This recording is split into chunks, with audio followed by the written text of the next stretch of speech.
안녕하세요. RM한국은퇴연구소 장미숙 소장입니다. 자, 이번 시간에는 중장년분들이 퇴직하고 나서 생활비를 어떻게 설계하고 가지고 있는 보험을 어떻게 리모델링 해야 되는지 굉장히 중요하죠. 이 부분에 대해서 이야기하도록 하겠습니다. 자, 노후에 가장 필요한 자산 구조가 뭘까요? 자산이 중요한 게 아니라 노년기에는 현금 흐름이 굉장히 중요합니다. 예를 들어서 건물이나 아파트, 주택, 빌라, 땅 같은 부동산 자산이 있는 경우와 또 현금 자산이나 연금 자산이 있는 경우에 노년기에 어떤 것이 좀 더 도움이 되는 구조인가 라는 거죠. 현금 흐름이라고 하면 가장 대표적인 것이 연금 자산입니다. 그런데 연금이 아니라 내가 임대하는 그 건물이 있고 임대 소득을 매월 꾸준하게 받는 경우에도 현금 흐름이 되죠. 그런데 임대 소득으로 내가 매월 현금 흐름을 가지고 가는 것은 평생 나의 현금 흐름으로 있을 수가 없다. 예를 들어서 내가 건강하게 다닐 수 있고 또 멀쩡한 정신으로 세금이나 계약서를 작성하고 운영하실 수 있는 나이까지는 현금 흐름이 맞습니다. 그런데 그 너머의 노년기에서는 건물에서 들어오는 임대 소득은 일단 관리하기도 어렵고 또 세금 문제, 그다음에 공실, 기타 등등 여러 가지 문제를 안고 있기 때문에 노년기에 내가 운영할 자산 구조로는 맞지 않은 거죠. 자, 현금을 많이 가지고 있는 건 어떨까요? 현금을 가지고 은행에 예치했다가 다시 만기가 되면은 또다시 예치를 하고 반복하는 과정에서 그 현금이 나에게 계속 있을 수가 없겠죠. 급한 일이 생기거나 자녀를 위해서 사용하거나 혹은 현금이 많기 때문에 투자를 해서 또 손실을 보시거나 누굴 빌려주거나 기타 등등 여러 가지 이유에 의해서 현금은 내 곁에서 끝까지 갈 수 있는 자산이 되기가 어렵습니다. 그래서 노후에 가장 중요한 자산은 바로 연금 자산인데요. 예전에 많은 분들이 퇴직금을 일시금으로 받아서 투자를 하고 운영을 하겠다고 생각을 했지만 시간이 지나서 그런 분들이 많은 후회를 하십니다. 그때 내 퇴직금을 연금으로 신청했으면 그런 거죠. 그래서 노후에 가장 필요한 자산 구조는 현금 흐름이고 그 현금 흐름에 가장 적합한 것은 연금 자산입니다. 그러면은 지금 여러분들은 연금 자산을 얼마나 많이 준비를 하셨어요? 자, 노후에 적정한 생활비, 현금 흐름 얼마 정도면 좋을까요? 이 질문에 2018년 정도에는 260만 원 정도 적정한 생활비로 사람들이 인식을 했고요. 지금은 360만 원이 넘는 금액, 즉 370만 원 정도가 노후에 적정한 생활비라고 통계적으로 나오고 있습니다. 불과 몇 년 전만 해도 한 달에 300 정도면 부부가 살 수 있는 적정한 생활이라고 말을 했는데 그 사이에 지금 또 360만 원이 넘어간 거죠. 지금 현재 퇴직을 앞두고 계신 분들은 나중에 퇴직을 하실 때 400만 원이 넘는 적정 생활비라는 표준이 달라질 수도 있습니다. 물론 이 적정한 생활비는 사람들마다 차이가 있어요. 지금 현재 내가 한 800에서 1000만 원을 쓰고 있는 분들은 노후에도 거기에 상응하는 생활비가 적정하다고 생각하시겠죠. 근데 문제는 뭐냐 하면 내가 살고 싶은 생활비, 그게 중요한 게 아니라 나는 얼마를 준비를 할 수 있느냐, 이런 것들이죠. 그래서 적정한 생활비를 부부간에 한번 체크를 해보시면서 이 생활비에 대한 것들을 어떤 식으로 준비를 하는 것가에 대해서 오늘 알아보도록 하겠습니다. 자, 노후 생활비 설계하실 때 가장 기본적인 거 3가지 알려드리겠습니다.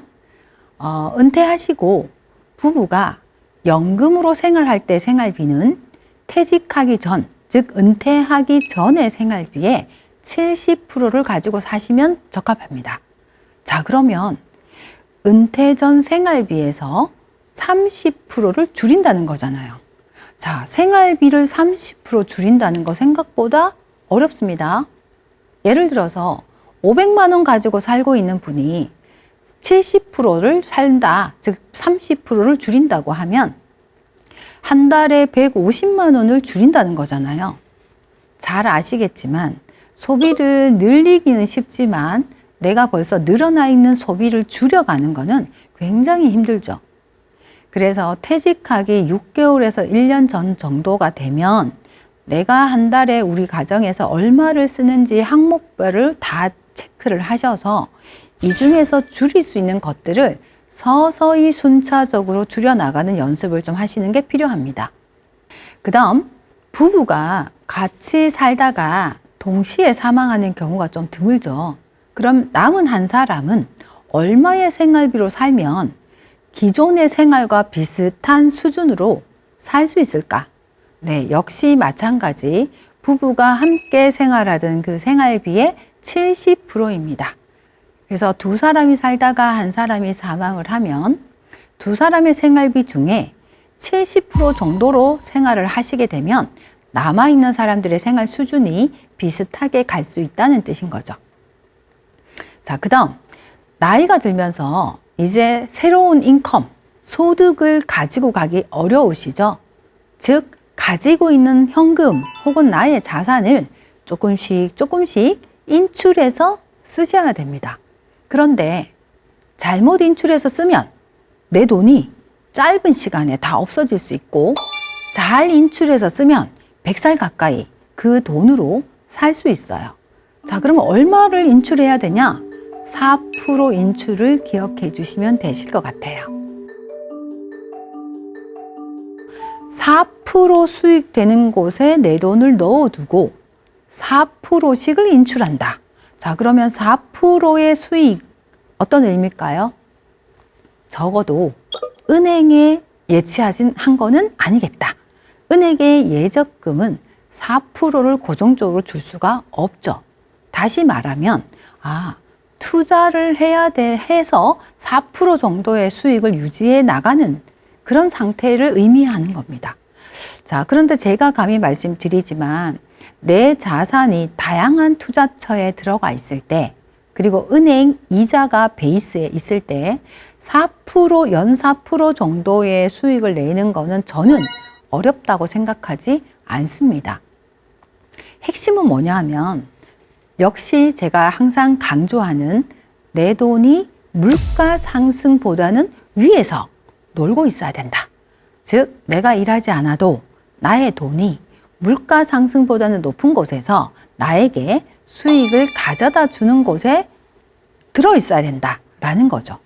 이건 퇴직하고 나서 노년기에도 기본적으로 중요한 사항입니다. 그래서 노후 생활비를 설계하실 때 좀 전에 말씀드린 것처럼 부부가 연금 생활을 하시면서 은퇴 전 생활비의 70%로 살아가고 두 사람 중에 한 사람이 사망하고 나면 또 그때 생활비의 70%로 남은 사람이 살아가고 가지고 있는 돈은 4%씩 정도만 인출해서 사용한다면 100살 가까이 나의 노후 생활비가 충분히 지원될 수 있는 구조가 나오겠다라고 보시면 되시고요. 많은 분들이 내가 원하는 생활비가 있고 준비된 생활비가 있으시죠? 나는 500만 원 가지고 생활하고 싶은데 준비된 걸 봤더니 300만 원밖에 없더라. 네, 오히려 이런 분들이 더 많으세요. 자, 그러면 부족한 생활비를 어떻게 준비할 수 있는지 3가지를 알려드리겠습니다. 더덜구입니다. 자, 더 뭘까요? 네, 더 번답니다. 퇴직하고 나서 더 버셔야죠. 생활비가 부족하니까. 자, 문제는 뭐냐 하면 내가 퇴직하고 나서 은퇴하고 나서 더 번다는 의미는 지속적으로 나에게 생활비를 가져다 줄 수 있는 구조가 못 됩니다. 자, 그러면 두 번째 덜은 어떨까요? 덜은 덜 쓴다입니다. 자, 덜 쓴다. 지금도 도시에 사시는 분이 시골이나 외곽에 가셔서 텃밭 가꾸고 사시면 한 달에 한 250만 원 정도면 사실 수 있다고 하더라고요. 그런데 내가 살고 싶은 생활이 있잖아요. 그래서 이 덜 쓴다는 개념도 내가 만족스러운 해결안이 될 수가 없습니다. 그래서 마지막 구는 뭘까요?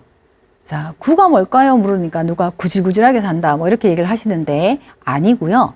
자산의 구조 조정하시는 거예요. 가지고 있는 현금 그리고 부동산 이런 것들의 구조 변경을 하시는 거죠. 자, 하나씩 보도록 할게요.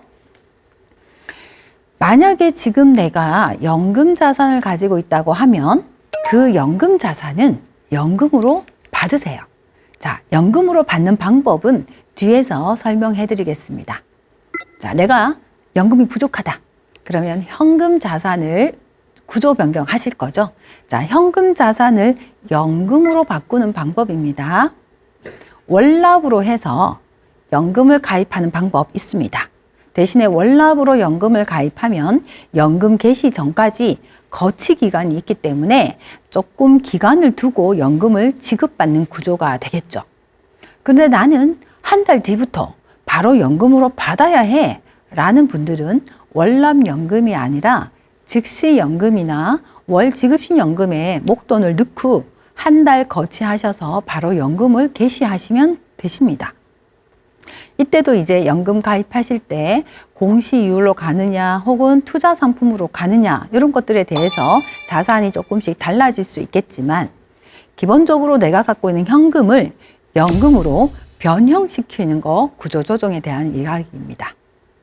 자, 세 번째는 현금 자산이 별로 없고 부동산 자산이 많으신 분들 이분들은 이제 어떻게 해야 될까?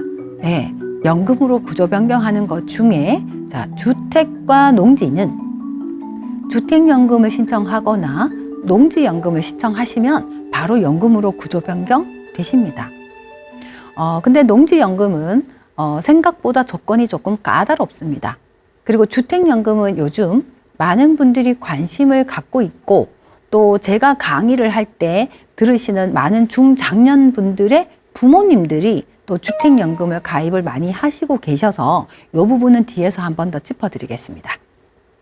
자, 그러면 나는 오피스텔 상가가 있어요. 자, 오피스텔과 상가는 바로 연금 신청하실 수가 없어요. 그래서 이 오피스텔과 상가는 매매하셔서 현금으로 만드시고 그 이후에 연금으로 구조 변경하시면 되죠. 현금을 연금으로 구조 변경하는 거 말씀드렸죠. 연금 가입을 하시면 되는 겁니다. 자, 그럼 여기서 주택연금에 대한 거 한번 보도록 할게요. 주택연금은 내가 꾸준하게 받는 생활비와 동시에 그 집에서 거주를 하는 거잖아요. 그래서 주거와 생활비를 동시에 해결할 수 있고요. 70세 부부가 3억짜리 집을 맡겨요. 그럼 매월 얼마를 받냐 하면 88만 6천 원을 받습니다. 근데 이것도 2023년, 2022년 비교해 보시면 금액이 자꾸 줄어듭니다. 네, 고령화 속도라든가 연금 지급액이라든가 저출산 이런 지표들이 작용이 돼서 연금액이 똑같은 3억을 맡기더라도 점점 줄어드는 거죠. 자, 두 사람이 살다가 한 사람이 사망을 합니다. 그럼 얼마가 나올까요? 우리가 알고 있는 대부분의 공적연금은 유족연금으로 바뀌면서 삭감되죠. 그런데 주택연금은 삭감되지 않아요. 그래서 두 사람이 받다가 한 사람이 사망을 해도 매월 88만 6천 원이 들어옵니다. 자, 그럼 두 사람이 받다가 한 5천만 원밖에 못 받았는데 동시에 사망을 했어요. 자, 연금은 당사자가 오래 살면 계속 나오죠. 근데 그 당사자가 사망을 하면 연금액은 종료가 됩니다. 보증 기간까지는 나오겠지만 당사자가 사망하면 종료가 되는데 이 주택연금은 5천만 원 정도 받았으면 나머지 차액이 있을 거잖아요. 다 정산해서 그 다음 상속으로 자녀나 가족에게 다시 줍니다. 이런 부분이 좀 매력이 있죠. 자, 그 다음 3억 500짜리 집을 맡겼는데 1억 5천이 됐어요. 집값이 반토막 난 거죠. 얼마 나오나요? 네, 88만 6천 원이 나옵니다. 이게 대한민국 중장년들이 평생 집 한 채 장만해서 사시다가 내가 얼마나 오래 살지 모르는 그 위험 속에서 보호를 할 수 있는 그런 기능이 바로 이런 것들이라고 보시면 되세요. 자, 그럼 거꾸로 맡길 때 3억이었는데 6억이 됐어요. 와, 그럼 그 다음 또 얼마 들어올까요? 네, 88만 6천 원 들어옵니다. 6억 될 때까지 기다렸다가 6억을 맡기면 평생 훨씬 더 많은 금액을 받을 수 있는데 3억에 맡겼더니 88만 6천 원 받는 거죠. 이럴 때 살짝 억울한 마음이 드시죠? 이때 할 수 있는 방법은 계약 해지하시면 되십니다. 물론 계약을 해지하실 때는 정산이라는 걸 하셔야 되잖아요. 그래서 현금을 좀 가지고 있지 않으면 이 정산할 때 현금이 없으면 힘드니까 그런 문제점들이 좀 있을 수 있습니다.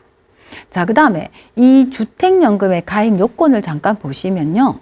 부부 중에 한 사람이 대한민국 국민이고 55세가 넘어가면 네, 신청하실 수 있으시고요. 공시가격으로 12억 이하인 주택, 예전에는 1주택만 가지고 있는 분들에게만 주택연금 가입을 허용했는데 지금은 다주택자들도 가입이 가능합니다. 공시가격이 합산 12억 이하면 가능하고요. 그 다음 초과가 되더라도 이 주택자가 3년 안에 1주택을 판다고 하면 역시 가입이 가능합니다. 그래서 이 주택연금에 대해서는 많은 분들이 관심을 가지고 있어서 제가 조금 설명을 드렸고요. 이 부분 말고도 다양한 세금 문제라든가 여러 가지 경우의 수에 대해서 궁금하시죠? 자, 궁금하신 분들은 유튜브 채널에 온다칠 있습니다. 자, 저 이영이 온다예요. 자, 온다칠 채널에 가시면 주택연금 뼈발라 먹기와 더덜구라는 게 있습니다. 그래서 이 채널에 들어가셔서 주택연금에 대해서 좀 더 알아보시고 그리고 더덜구에 대해서도 좀 알아보시면 되실 것 같습니다.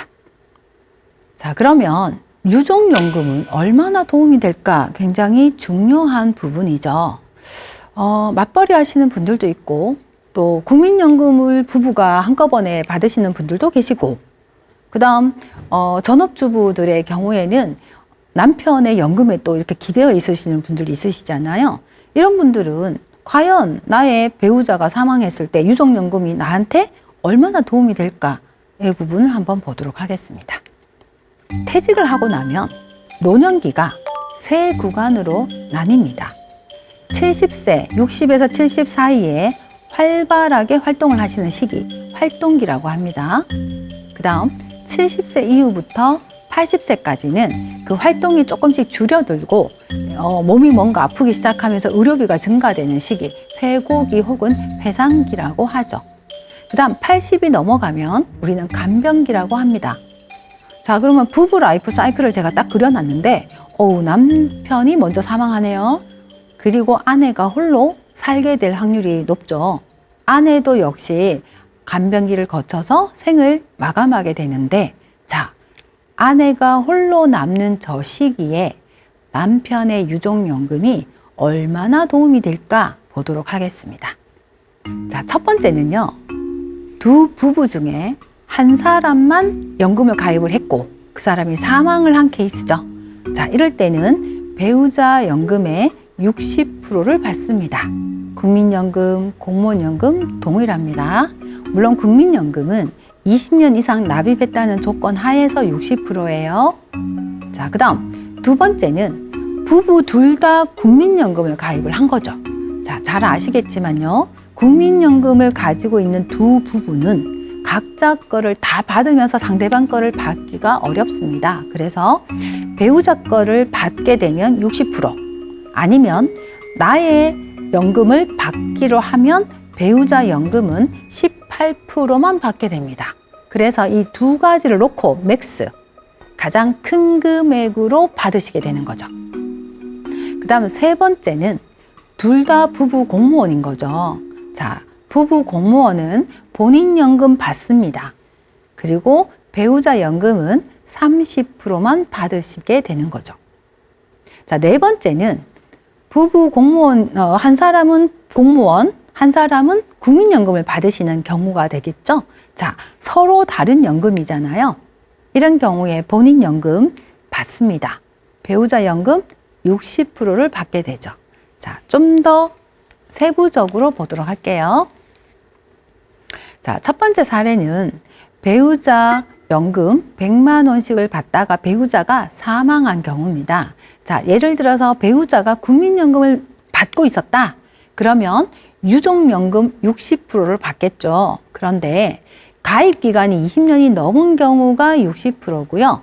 가입 기간이 10년 이하면 40%, 10년에서 20년 지나면 50%를 받게 되십니다. 그 다음 공무원 연금을 받고 있었어요. 100만 원. 자, 그러면 유족연금으로 바뀌면서 60%를 받습니다. 자, 그런데 간로에 부모 생존 시 2분의 1이라고 적혀 있죠. 이게 어떤 의미냐면 공무원 연금의 유족연금의 1순위는 배우자가 아닙니다. 자녀, 배우자, 동순위. 자, 2순위 부모예요. 배우자, 동순위. 근데 대체로 자녀는 19세 넘어가서 성인이 됐으니까 빠지겠죠. 그런데 요즘에 주변에 보시면 부모님이 99세, 100살 넘기신 분들이 꽤 많아요.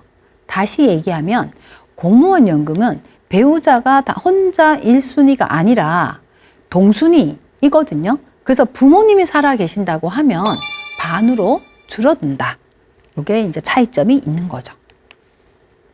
자, 그 다음 부부가 같은 연금을 받다가 한 사람이 사망을 합니다. 자, 첫 번째 집은요.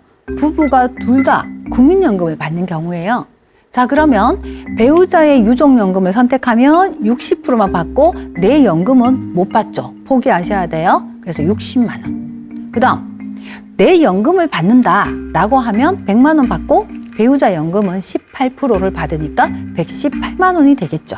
자, 두 개 중에 맥스, 큰 거를 지급하겠다라는 거고요. 부부 공무원의 경우는 자, 배우자 유족연금은 30%입니다. 그런데 부모님이 살아계시면 또 그거에 반이 나오겠죠. 본인 연금은 그대로 가지고 갑니다. 그래서 부부 공무원의 경우에는 본인 연금 받고 배우자 연금 30% 혹은 부모님이 살아계시면 15% 이렇게 받아가시는 거예요. 자, 세 번째는 서로 다른 연금을 받는 거죠. 한 사람은 국민연금, 한 사람은 공무원연금 이런 식으로. 자, 이런 경우에는 본인 연금 다 가지고 가십니다. 그리고 배우자 60%. 자, 여기에서도 배우자가 국민연금을 받으시는 분이었으면 그대로 60% 가져가시겠지만 배우자가 공무원연금을 받는 분이었다라고 하는데 부모님이 살아계신다라고 하면 또 반이겠죠. 자, 그러면 숫자로 다시 한번 짚어드릴게요. 남편의 노령연금 150만 원을 수령하고 있었고요. 아내의 노령연금 80만 원 수령하고 있었어요. 자, 그런데 첫 번째 사례 1번은 남편이 사망하신 거죠.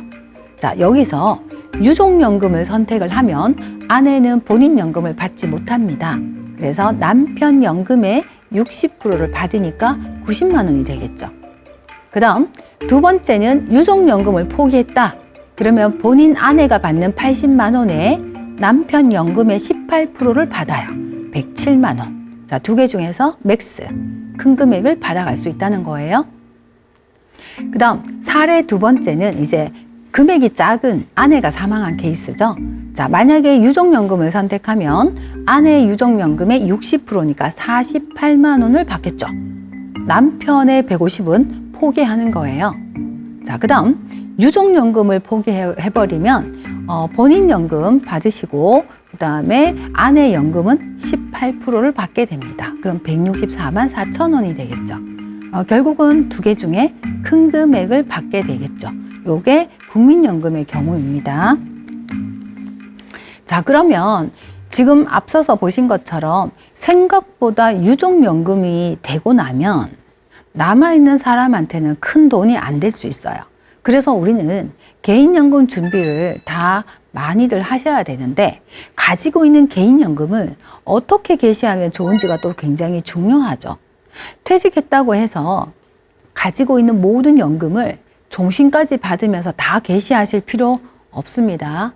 특히 연금 중에 뭐 1,000만 원 조금 넘는 게 들어있는 소액이라고 하면 이런 것들을 연금으로 받으면 너무나 작은 액수가 통장에 들어오시잖아요. 그래서 큰 의미가 없기 때문에 자, 개인연금을 개시하실 때는요. 노후 3단계별 연금을 나누어서 받으세요. 활동기, 회상기, 간병기 그 기간마다 개인연금을 좀 나누어서 받자라는 거죠. 자, 그다음 우리 부부가 준비된 연금이 한 달에 얼마인지 확인하셔야 되죠. 자, 금융감독원 들어가시면 통합연금 포탈이 있습니다. 거기에서 내 연금 조회를 누르시면 부부 각자 준비한 연금을 확인하실 수 있는데요. 자, 금감원에 회원 가입하시고 3영업일이 지나시면 열람하실 수 있거든요. 열람하셔서 부부 각자 로그인 하신 뒤에 그 통합연금 포털에서 연금 조회를 하셔서 우리 부부가 한 달에 얼마 정도의 생활비가 준비되어 있는지 여기서 한번 체크해 보시길 바라겠습니다.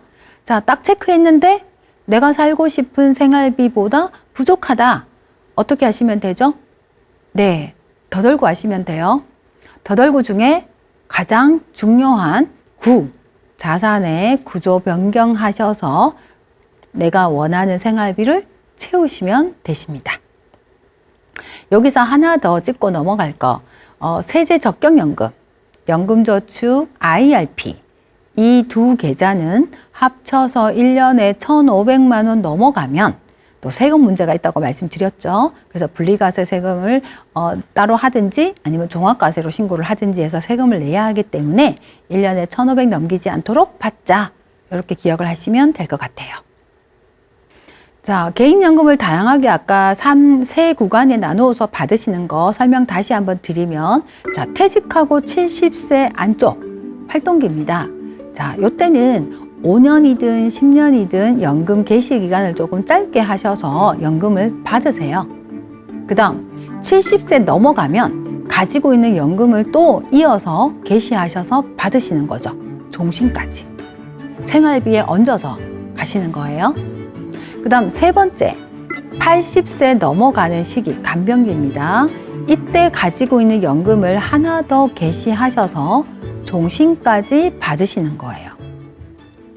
그래서 우리가 개인연금을 준비할 때 큰 액수로 하나의 계좌를 가지고 가시는 것보다 계좌를 3개, 4개 나누시면 이렇게 시기에 적합하게 다양하게 연금을 나누어서 받을 수 있고 또 이렇게 받는 액수가 총액이 훨씬 커질 수 있기 때문에 연금을 나누어서 계좌를 분산하는 게 굉장히 중요합니다. 자, 그 다음 이제 앞서서는 생활비에 대한 것들, 유족연금에 대한 이야기를 좀 했다고 하면 이제는 생활비에서 가장 누수되는 부분이 많은 보험에 대한 이야기를 해드리겠습니다. 많은 분들이 보험료가 많이 나가고 있어서 힘들어 하시는데 알고 보면 퇴직을 앞두시고 또 노년기를 대비해서 필요로 하는 보험은 없는 분이 많으시죠. 그래서 또 추가로 보험을 하셔야 되는데 퇴직하고 나서 연금을 받으면서 보험료가 계속 올라가면 굉장히 부담스러운 상황이거든요. 그래서 올바르게 리모델링만 잘 하셔도 보험료는 줄이면서 보장은 노년기까지 충분히 가지고 갈 수 있는 방법들이 있어요. 그래서 리모델링을 하는 방법 알려드리겠습니다. 자, 첫 번째, 보장 분석을 받으세요.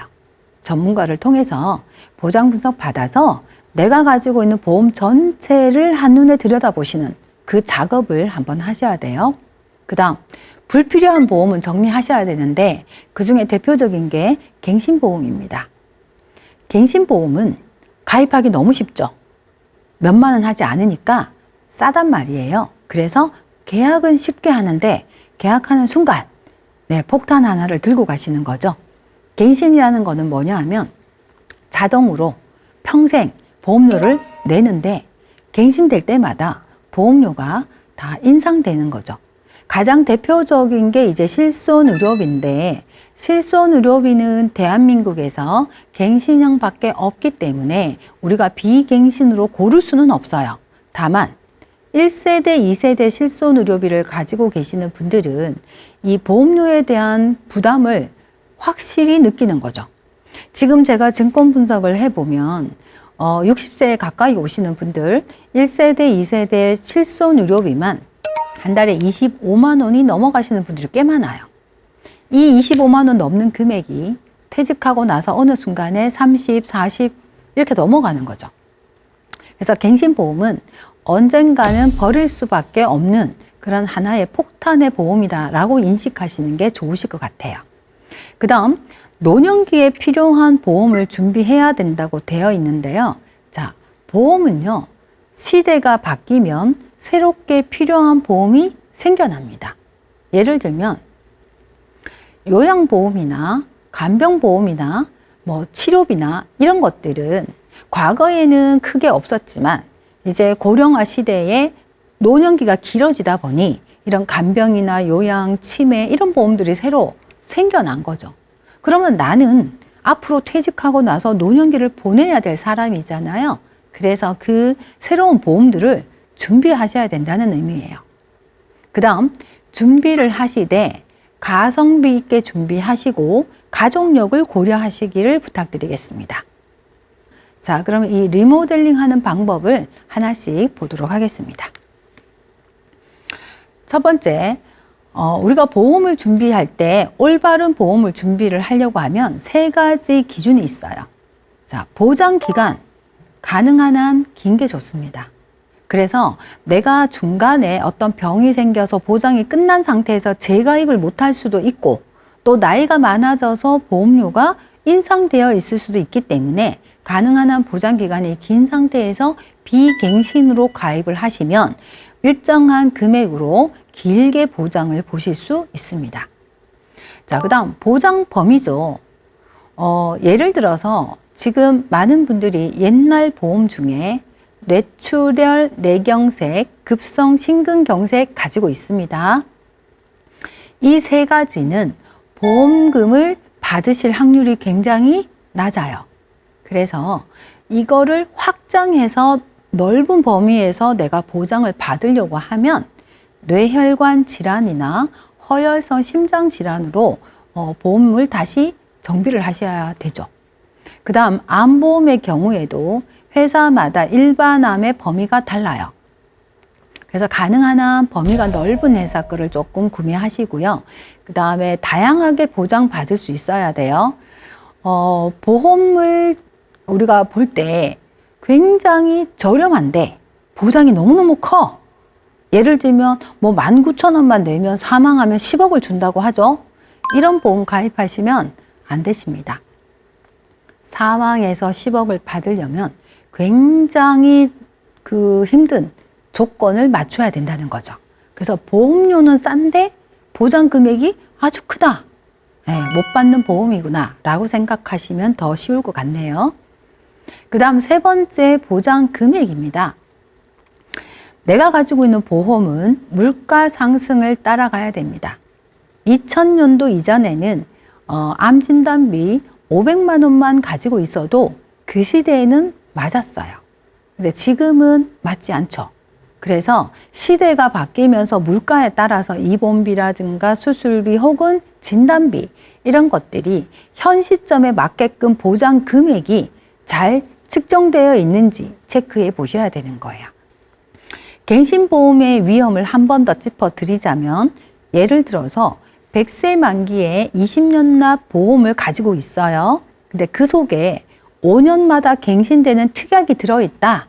자, 많은 분들은 그러면 5년마다 인상된 보험료를 20년 안에만 내면 되는 거 아니에요? 라고 이해하시는 분이 있어요. 그렇지 않고요. 100살 될 때까지 계속 돈을 내는 거예요. 5년마다 인상되면서. 그래서 갱신보험이 위험하다고 말씀드리고요. 특히 중장년들은 한번 갱신할 때 보험료 인상 폭이 상당히 높아요. 그래서 그 비용이 몇만 원씩 껑충껑충 뛰어버리다 보니 언젠가 버릴 수밖에 없다. 그다음 갱신보험은요, 전체 납입 면제 기능이 없습니다.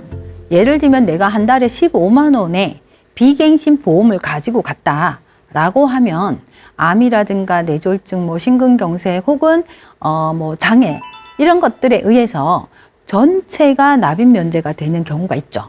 근데 갱신보험은 전체가 납입 면제되는 기능이 없습니다. 그다음 실손의료비는 말씀드린 것처럼 비갱신 보험이 없기 때문에 갱신보험으로만 준비를 하실 수밖에 없다. 자, 그다음 노년을 위해서 준비해야 될 보험이 있다고 아까 말씀을 드렸는데요. 어떤 건지 보도록 하겠습니다.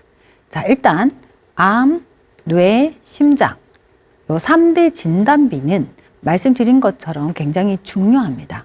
많은 금액이 소요가 되고 대한민국의 많은 분들이 이 3대 진단에 의해서 많은 치료비를 내거나 사망을 하기 때문에 세 가지에 대한 진단비 준비를 하시되 말씀드린 것처럼 뇌출혈 뇌경색, 급성심근경색이 아니라 뇌혈관, 허혈선, 심장, 암 이렇게 기억하시면 좋으실 것 같아요.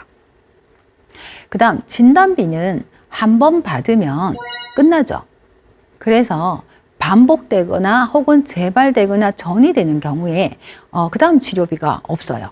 그래서 요즘에는 치료비 위주로 준비를 많이 하십니다. 그래서 암 치료비나 순환계 치료비 같은 것들 준비하셔가지고 수천만 원에서 억 단위가 넘어가는 보험은 준비를 미리 하시는 게 노년을 위해서 중요합니다. 그 다음에 간병이라든가 요양, 치매 이런 보험들 중요하고요. 간호간병 통합 서비스 보험도 놓치면 안 되시죠. 저희도 지금 고령화 속도가 빠르고 또 간호간병 통합 서비스를 하는 병실들이 점점 늘어납니다. 이거는 고령화 추세에 어쩔 수가 없죠. 그래서 간호간병 통합 서비스에 대한 지원을 받을 수 있는 간병보험하고 세트로 준비를 해 가시면 될 것 같아요.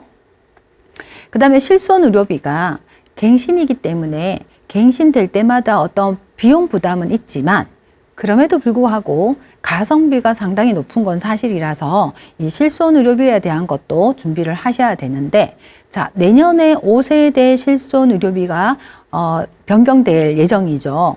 앞으로 실손의료비가 변경되면서 자기 부담 비율이 굉장히 높아진다고 합니다. 지금 현재는 30%에서 20%라고 하면 앞으로 50에서 90%까지가 자기 부담금이라는 거죠. 그러면은 그 정도 되면 실손의료비의 매력이 굉장히 떨어집니다. 그래서 어떻게 보면 정액 보상이 되는 보험들을 좀 더 잘 탄탄하게 준비해 가는 게 필요하실 수 있을 것 같아요. 자, 그다음 마지막 가족력을 고려하라. 자, 직계가족 3대에 걸쳐서 2명 이상 같은 질병이 나오면 가족력이 있다라고 봅니다. 자, 그 가족력은 일반인에 비해서 평균 3배 이상 발병률이 높아요. 그래서 우리 집의 가족력이 만약에 암이라고 하면 다른 사람들이 치매나 혈관이 중요하다고 든다고 따라 드시지 마시고요. 우리 가족력을 좀 더 보완하시고 나머지 또 준비를 해 가시는 형태로 보험을 준비하시면 되실 것 같아요. 자, 이번 시간 정리하겠습니다. 노후에 가장 안전하고 좋은 자산 구조는 현금 흐름을 준비하는 겁니다. 그 현금 흐름에서 또 가장 적합한 것은 연금이죠. 그래서 가지고 있는 부동산, 현금을 연금으로 전환하셔서 자산의 구조 조정을 해서 연금이 부족하면 그렇게 부분을 채워 나가실 수 있도록 안내 드렸습니다. 그 다음 은퇴 후 부부 생활비는 은퇴 전 생활비의 70%로 맞추라. 그리고 유족연금 생각보다 믿을 수 없습니다. 너무 부족하다고 말씀드리는 거죠. 그래서 개인연금을 각자 준비하는 것이 중요하다. 그리고 개인연금을 받을 때는 세 구간에 나누어서 노년기 구간마다 조금 그 시기에 적절하게 나누어서 받아라 라고 설명드렸어요. 그 다음 전문가를 통해서 보장 분석하시고 리모델링 하라 제가 아까 말씀드렸는데 보험 설계사들이 모두 전문가는 아니에요. 개인 역량 차이가 큽니다. 그래서 좀 더 믿을 수 있는 분들한테 이런 리모델링을 부탁하시면 도움이 되실 것 같습니다. 자, 그럼 오늘 강의도 전반적인 노후 생활비 설계하고 보험 리모델링에 대해서 제가 전달 드렸는데 퇴직 앞두신 분들 혹은 은퇴를 하신 분들도 늦지 않았으니 지금 잘 정리하셔서 행복한 노후 준비되시기를 바라겠습니다. 감사합니다.